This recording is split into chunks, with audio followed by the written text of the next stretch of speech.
పెట్టిండు. ఏట డెవలప్ చేసినావు?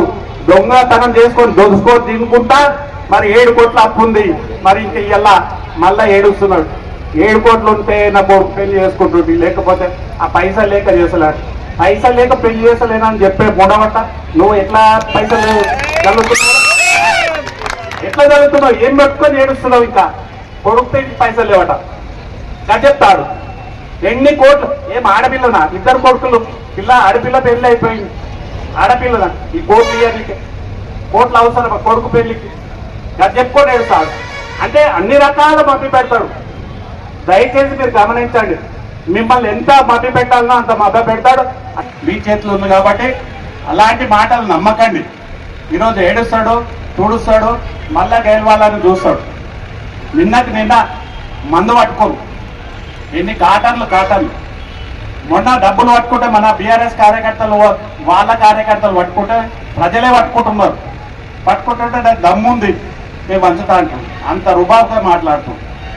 అంటే డబ్బుకు ఎక్కువై కావరం ఎక్కువై ప్రజలు అనేది కనబడకుంటుందా నీకు అనేది నేను అడుగుతా ఉన్నాను. ఒకరోజు డబ్బు అనేది ఎప్పుడు శాశ్వతం కాదు. మంచి అనేది ఎనీ టైం ఉంటుంది. అది ఖచ్చితంగా నిరూపిస్తారు. ఈ ప్రజలు నీకు తగిన గుణపాఠం చెప్పే టైం వచ్చింది, ఆసనమైంది. ఖచ్చితంగా ఆ విధంగా పనిచేయాలని కోరుకుంటా ఉన్నాను. ముఖ్యంగా అవుటర్స్ నుంచి వచ్చిన ప్రజలందరికీ ఓటు హక్కు, మీకు హక్కు అనేది ఎట్లా ఉందో మంచి కోసానికి నిర్ణయం చేసే బాధ్యత ఖచ్చితంగా తీసుకోండి. లేదంటే ఈ మున్సిపాలిటీని నాశనం చేసిన వాళ్ళు మీరైతారు. కాబట్టి మంచి వ్యక్తులను ఎన్నుకోవడానికి ఒకసారి మార్పు చేయండి. మరి ఎందుకంటే ఈరోజు చూసినట్టయితే లాస్ట్ టైం కూడా సర్పంచ్ చేసాడు. సర్పంచ్ కాగానే మళ్ళా నాకు కూడా కావాలి మళ్ళీ ఎంపీటీసీ అని మళ్ళీ ఎంపీటీసీ పోటీ చేసి మళ్ళా గెలిపించారు. మనం ఏంటంటే 3 పెళ్ళాలు ఒక రూమ్ కోసానికి పరిమితం అవుతాం. నాకు ఉండాలి, నా పెళ్ళానికి ఉండాలంటే పదవి మనం గట్ట పెడతాం. మన తప్ప వాని తప్ప. మీరు ఒక్కసారి ఆలోచన చేయండి ఆ విషయంలో. మరి ఈ రోజు కూడా ఆడిలో పడ్డాడు, పెళ్ళాన్ని పడ్డాడు. ఇద్దరు మళ్ళా పోటీలో.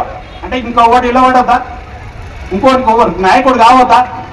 అంటే నీ డబ్బులున్న కావడంతోనే కదా అది.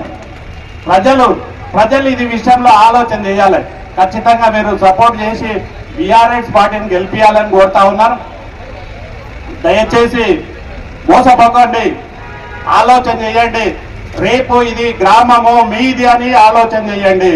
ప్రతి ఒక్కరికి పేరును కొడుతున్నా, ఇది మీ గ్రామము, మేము ఇక్కడ నివసము ఉంటున్నాం కాబట్టి మా గ్రామం అనే ఆలోచన మీలో రావాలి. మంచేదో చెడేదో తెలుసుకోవాలి.